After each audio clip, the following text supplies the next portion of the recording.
Hi friends, ఇవాల్టి video వచ్చేసి ఒక పెద్ద సైజ్ బ్లౌజ్ కటింగ్ అండి. అంటే మనకి 38 నడుం లూజు, 40 వచ్చేసి చెస్ట్ లూజ్ అనమాట.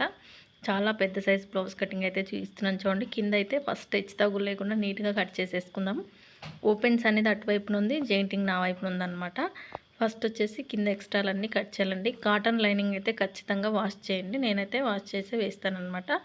సిల్క్ మిక్స్డ్ ఉంటే మాత్రం కొన్నిసార్లు అయితే అలాగే వేసేస్తాను. కింద అయితే వచ్చేసి మనకు స్ట్రైట్గా ఉండడానికి ఇంకొక లైన్ అయితే వేస్తున్నాండి. చాలా క్రాస్ ఉందన్నమాట.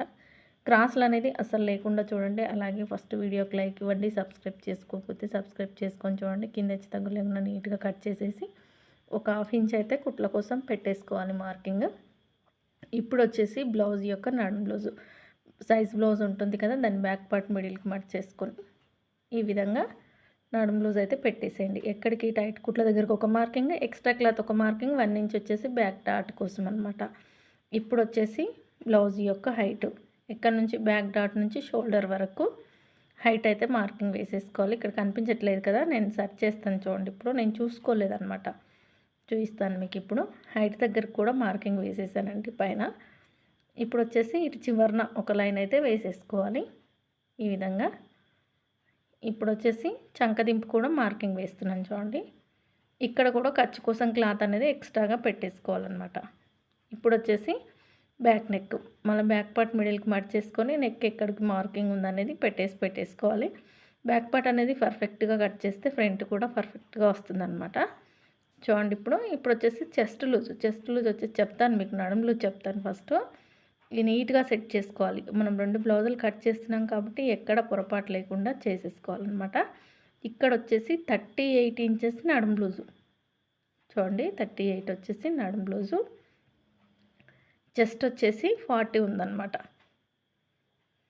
2 ఇంచెస్ తేడా ఉంది నడుముకి చెస్ట్కి. చూడండి, ఫస్ట్ హుక్స్ నుంచి చంక కింద కుట్టు వరకు కరెక్ట్ చెస్ట్ వచ్చేస్తుందండి. కొంచెం లాగినట్టుగా చూసేసుకోండి, ఖర్చుతో సహా కలిపి వచ్చేస్తుంది అనమాట. ఇక్కడ వచ్చేసి మనకు 40 ఇంచెస్ వచ్చేసి చెస్ట్ అనమాట. చూడండి, మీరు చూస్తున్నారు కానీ లైక్ ఇవ్వట్లేదు, సబ్స్క్రైబ్ చేసుకోవట్లేదు. చేసుకోండి, సబ్స్క్రైబ్ చేసుకోండి, లైక్ ఇవ్వండి. హైప్ అనే ఆప్షన్ వచ్చింది, పాయింట్స్ కూడా ఇవ్వండి. ఒక్క పాయింట్స్ కూడా ఇవ్వట్లేదండి, మీరు ఇవ్వాలి ఖచ్చితంగా. ఇప్పుడు చూడండి, మనకు నెక్కి వచ్చేసి ఇది 38 కదా, 2.5 వరకు నెక్ లూజ్ పెట్టుకోవచ్చు. కానీ ఇక్కడ నేను 2.25 ఇంచులు పైన పెట్టేశాను, కింద వచ్చేసి 2.5 పెట్టానండి. ఎందుకంటే ఇది కొంచెం పెద్దవాళ్ళ సైజ్ అనమాట. మరీ డీప్ నెక్ అయితే వీళ్ళు వెయ్యరు కాబట్టి వీళ్ళకి తగ్గట్టుగా బాడీకి వాళ్ళకి సైజుకి తగ్గట్టుగా నచ్చినట్టుగా మనం స్టిచ్ చేసి ఇవ్వాలి. యాక్చువల్గా అయితే ఇక్కడ వచ్చేసి మనకి 38 అంటే 2.5 ఇంచుల నెక్ అనేది పెట్టేసుకోవచ్చు నెక్ విడ్త్ పైన. కానీ ఇక్కడ నేను 2.25 పెట్టాను, కింద వచ్చేసి 2.5 పెట్టాను. ఎందుకంటే కస్టమర్ డీప్ ఎక్కువగా వేసుకోదు కాబట్టి, కొంచెం పెద్ద ఆవిడ కాబట్టి. చూడండి, ఈ విధంగా నెక్ పెట్టి చెక్ చేసుకోండి కరెక్ట్గా వచ్చిందా లేదా అని. చూసిన తర్వాత షోల్డర్ ఎంత ఉందో అంత పెట్టేసుకొని ఖర్చు కోసం క్లాత్ అయితే పెట్టేసుకోండి. ఇప్పుడు వచ్చేసి మనం ఆల్రెడీ ఇక్కడ చంకదింపు మార్కింగ్ పెట్టేసాం కదా, దీన్ని ఇలా ఈ విధంగా లైన్ వేసి కలిపేసుకోండి. ఇప్పుడు ఈ చంక దగ్గర వచ్చేసి 1.25 ఇంచులకు మార్కింగ్ వేయండి. 1.25 ఇంచులకు మార్కింగ్ వేసేసి రౌండ్ తిప్పండి. నాకు కొంచెం నెక్ పైకి ఉంది కదా, ఎంత ఉందని చెక్ చేశాను. చూడండి, 8 ఇంచెస్ ఉంది కాబట్టి 1.25 సరిపోతుంది. అదే మనకి 7 ఇంచులకు పైకి అంటే 7, 6, 5 అలా వచ్చిందనుకోండి నెక్, 1.5 ఇంచు పెట్టేసేయండి.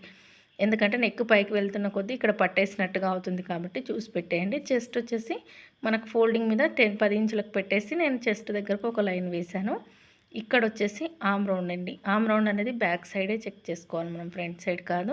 షోల్డర్ దగ్గర నుంచి చంక కింద కుట్టు వరకు చెక్ చేసుకుంటే నాకు 9 ఇంచులు వచ్చింది. పైన 1/4 ఇంచు కుట్టు వదిలేసుకొని చెక్ చేసుకున్నాను. ఇక్కడ నాకు కరెక్ట్గా సరిపోయిందనమాట. చూస్తున్నారు కదా, ఈ విధంగా రావాలి. ఇప్పుడు వచ్చేసి షోల్డర్కి ఎదురుగా బ్యాక్ డాట్ అయితే మనం ఈ విధంగా 1 ఇంచ్ వెడల్పుతో పొడవు వచ్చేసి నెక్ పైకి ఉంది కాబట్టి దగ్గర ఒక 4.5, 5 ఇంచుల లోపల వేసిస్తానమాట నేను ఇక్కడ.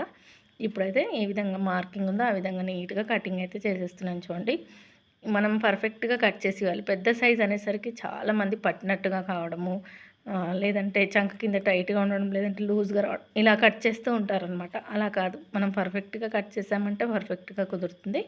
నడుము దగ్గర చూడండి, బ్యాక్ డాట్ నుంచి సైడ్ వైపున క్రాస్గా కొద్దిపాటి క్లాత్ తీయడం వల్ల బ్లౌజ్ ఫిట్టింగే మారిపోతుందన్నమాట. చూడండి, ఈ విధంగా ఎక్కడికక్కడ టక్స్ పెట్టేసుకొని ఇప్పుడు వచ్చేసి మనం ఫ్రంట్ పార్ట్ కట్ చేద్దాం. ఇంకా ఫ్రంట్ పార్ట్ కోసం వచ్చేసి నేను ఇంకా క్లాత్ని కదపట్లేదండి, ఇలాగే పైకి జరిపేసుకొని ఫ్రంట్ వచ్చేసి స్ట్రేట్ కటింగ్, నార్మల్ కటింగ్ అనమాట, క్రాస్ కటింగ్ కాదు.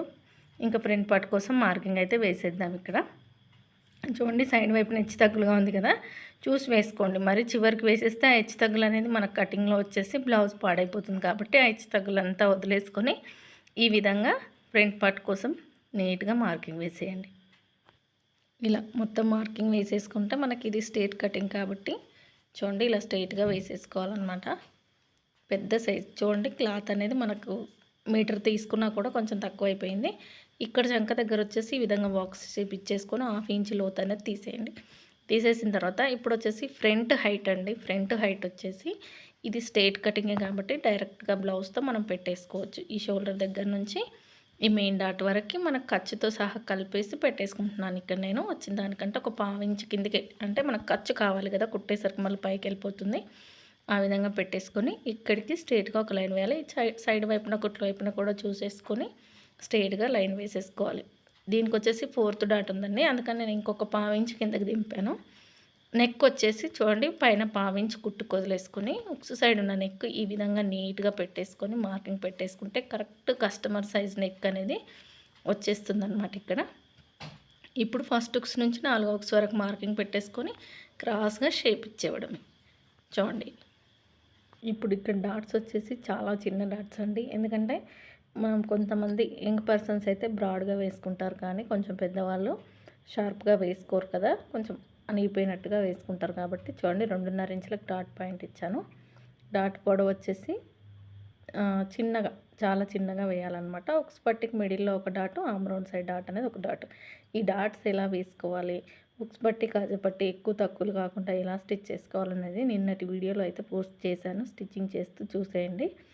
అలాగే చివరి వరకు చూసిన వాళ్ళు ఒక లైక్ ఇవ్వండి. మీరు లైక్ ఇచ్చి వెళ్ళండి. చూడండి నేను మొత్తం ఇంకా ఫ్రంట్ పార్ట్ అయితే కట్ చేస్తున్నాను. ఈ విధంగా నీట్గా కట్ చేసేసుకుంటే మనకు స్టిచ్చింగ్ అనేది ఈజీగా ఉంటుందన్నమాట. చూడండి నాకు వచ్చేసి ఇక్కడ లైనింగ్ వచ్చేసి మీటర్ తీసుకున్నానండి, నాకు సరిపోలేదన్నమాట. అంటే హ్యాండ్స్ వచ్చాయి కానీ క్రాస్ బెల్ట్లు అవన్నీ రాలేదు. ఇంకా నేను వేరే మళ్ళీ క్లాత్ తీసుకొని కట్ చేయాల్సి వచ్చిందనమాట. కొన్నిసార్లు పెద్ద సైజెస్ వచ్చినప్పుడు తప్పదు. ఇంకా ఇప్పుడు చూడండి మిగతా క్లాత్ 4 ఫోల్డింగ్స్గా వేసి ఫస్ట్ అయితే ఒక హ్యాండ్ కట్ చేస్తున్నాను. అంటే మామూలుగా మనము ఒక కలర్ 2 కలర్స్ వేసాను కదా, ఈ హ్యాండ్ కట్ చేస్తే దీన్ని తీసుకెళ్ళి దానిపైన వేసేసి ఇంకొక హ్యాండ్ కట్ చేస్తాను అనమాట. 4 ఫోల్డింగ్స్గా వేసేసి కింద హెచ్చు తగ్గులు లేకుండా నీట్గా కట్ చేసుకున్నాను. ఇప్పుడు వచ్చేసి సైజ్ బ్లౌజ్ యొక్క హ్యాండ్ పెట్టేసి హైట్ దగ్గరికి చంకదింపు దగ్గరికి మార్కింగ్ అయితే వేసేస్తున్నాను. చూడండి ఇక్కడ ఈ విధంగా మార్కింగ్ వేసేసుకొని కట్ చేసుకోవడమే. నా స్టైల్ వచ్చేసి చాలా సింపుల్గా ఉంటుంది, ఈజీ మెథడ్ ఉంటుంది, అలాగే పర్ఫెక్ట్గానే కుదురుతుంది అనమాట. అంటే సైజ్ ప్రకారం వచ్చేస్తుంది. మీరు టేప్ పెట్టి చెక్ చేసుకున్నా కూడా కరెక్ట్గా ఉంటుందన్నమాట. ఇప్పుడు నేను హైట్ దగ్గరికి మార్కింగ్ ఇచ్చేసి కర్వ్ ఇచ్చేసాను కదా, టైట్ కుట్టు దగ్గర కూడా మార్కింగ్ ఇచ్చేస్తున్నాను. ఎక్స్ట్రా అయితే ఖర్చు అయితే పడుతుందండి. చాలామంది ఇక్కడ ఏంటంటే హ్యాండ్ వర్క్ వచ్చేసరికి జెయింట్ వన్ సైడ్ పడేటట్టుగా కట్ చేస్తూ ఉంటారు కదా, నాకు అలాగంటే కూడా ఇలానే బెస్ట్ అనిపిస్తుంది. ఎందుకంటే మనం ఇప్పుడు జెయింట్స్ వేయడం 2 సైడ్స్ పడుతుంది, పర్వాలేదు, కానీ మనం వేసిన జెయింట్స్ అనేది కుట్లలోకి వెళ్ళిపోతాయి అన్నమాట, మనకు బయటకు కనిపించవు, మెయిన్ క్లాత్కైనా లైనింగ్ క్లాత్కైనా. అందుకని నేను 2 సైడ్స్ జెయింట్స్ వేయడానికే ఇష్టపడతాను అనమాట. ఇంకా ఇక్కడ వచ్చేసి కర్వ్ తీస్తున్నాను. చూడండి షోల్డర్ దగ్గర ఒక 1 ఇంచ్ వదిలేసుకొని చంక కింద టైట్ కుట్టుకు మధ్యలో 3/2 ఇంచ్ లోతు అనేది పెద్ద సైజ్ కాబట్టి తీసేస్తున్నాను. ఇక్కడ నేను తీసిన తర్వాత ఒక టక్స్ అయితే పెట్టేసుకోండి. చూడండి ఇదే హ్యాండ్ తీసుకెళ్ళి ఇంకొక హ్యాండ్ కట్ చేస్తాను. ఫస్ట్ అయితే మీకు క్రాస్ బెల్ట్లు చూపిస్తాను. చూడండి నాకు గ్రీన్ కలర్ క్లాత్ అయితే సరిపోలేదండి, నేను తర్వాత కట్ చేసుకున్నాను అనమాట క్రాస్ బెల్ట్ను. ఇక్కడ చూస్తున్నాను సరిపోతుందని, కానీ సరిపోలేదు. ఇంకా రెడ్ కలర్ ఉంది కదా, మెరూన్ కలర్, ఆ కలర్ వచ్చేసి హ్యాండ్ కోసం ఇంకొక వేరే క్లాత్ అయితే తీసేసుకొని కట్ చేశాను. అది దీంట్లో వచ్చేసి హ్యాండ్స్ రాలేదు, దాంట్లో వచ్చేసి క్రాస్ బెల్ట్లు రాలేవన్నమాట. ఇంకా దీంట్లో డబల్ క్రాస్ బెల్ట్లు అయితే తీస్తున్నాను. చూడండి మీరైతే సైజ్ బ్లౌజ్ యొక్క క్రాస్ బెల్ట్ పెట్టేసుకొని ఆ విధంగా అయినా కట్ చేసుకోవచ్చు, లేదంటే బ్యాక్ పార్ట్ మీద ఫ్రంట్ పార్ట్ పెట్టేసి అయినా చెక్ చేసుకోవచ్చు. నేనైతే ఇలా క్రాస్ బెల్ట్ సైజ్ బ్లౌజ్ పెట్టేసుకొని ఎక్కడికి వచ్చింది అక్కడికి ఫస్ట్ ఒక మార్కింగ్ ఇచ్చేసి ఎక్స్ట్రాగా 1 ఇంచ్ యాడ్ చేస్తాను అనమాట. ఇది మెయిన్, ఇది వచ్చేసి కుట్లకు అనమాట. ఈ విధంగా కట్ చేస్తే పర్ఫెక్ట్గా వస్తుంది. ఈ వీడియో మీకు నచ్చితే లైక్ చేయండి, సపోర్ట్ చేయండి, సబ్స్క్రైబ్ చేసుకోండి. చివరి వరకు చూసిన వాళ్ళు లైక్ చేయండి. మీరు లైక్ చేయగానే హైప్ అనే ఆప్షన్ వస్తుంది, పాయింట్స్ కూడా ఇచ్చేసేయండి. చూడండి కింద అయితే ఇంకా నేను 2 ఓపెన్ చేసేస్తున్నాను అనమాట. ఈ విధంగా ఓపెన్ చేసేసుకొని ఇప్పుడు వచ్చేసి ఈ మెరూన్ కలర్ క్లాత్ అనేది ఇంకొకటి లైనింగ్ నేను ఆల్రెడీ తడిపి పెట్టాను. కొంచెం పెద్దగా ఉందన్నమాట, మీటర్ పావు ఉంది. దీంట్లో హ్యాండ్స్ అయితే తీసేసుకుంటున్నాను. కొన్నిసార్లు ఇలా జరుగుతుందండి, మనకు సరిపోదన్నమాట. మీటర్ తీసుకున్నా కూడా కొంతమంది కస్టమర్స్కి సరిపోదు, అప్పుడు మనం సెట్ చేసుకోవాల్సి ఉంటుంది. ఇందాక ఒక హ్యాండ్ కట్ చేసేసాను కదా, అదే హ్యాండ్ పెట్టేసి దీన్ని అయితే కట్ చేస్తున్నాను. చూడండి కింద హెచ్చుతగులు చాలా ఎక్కువగా ఉందన్నమాట, తీసేసాను. ఇంకా ఈ విధంగా మనం పర్ఫెక్ట్గా కట్ చేసి స్టిచ్చింగ్ చేస్తే కస్టమర్స్ ఎందుకు పెరగరండి, ఖచ్చితంగా పెరుగుతారనమాట. మన చేతిలోనే ఉంటుంది నైపుణ్యత. కరెక్ట్గా కుడుతున్నామా లేదా అనేది మనకు తెలిసిపోతుంది అనమాట. మిస్టేక్స్ పోయిన దగ్గర ఎందుకు మిస్టేక్ పోయిందని సెర్చ్ చేసుకుంటూ స్టిచ్ చేశారంటే చేతి నిండా వర్క్ ఉంటుంది. మనమేమి మాస్టర్ స్టైల్ కటింగ్ లేదంటే బొటెక్లో నేర్చుకోవాల్సిన అవసరం లేదండి. మనకు మిస్టేక్స్ లేకుండా కుట్టగలిగితే చాలన్నమాట. అదే నేను ఫాలో అయ్యే మెథడ్ వచ్చేసి. ఈ వీడియో మీకు నచ్చితే మాత్రం లైక్ చేయండి, సపోర్ట్ చేయండి, సబ్స్క్రైబ్ చేసుకోండి. వీడియో చూస్తున్నందరికీ థ్యాంక్ యూ సో మచ్.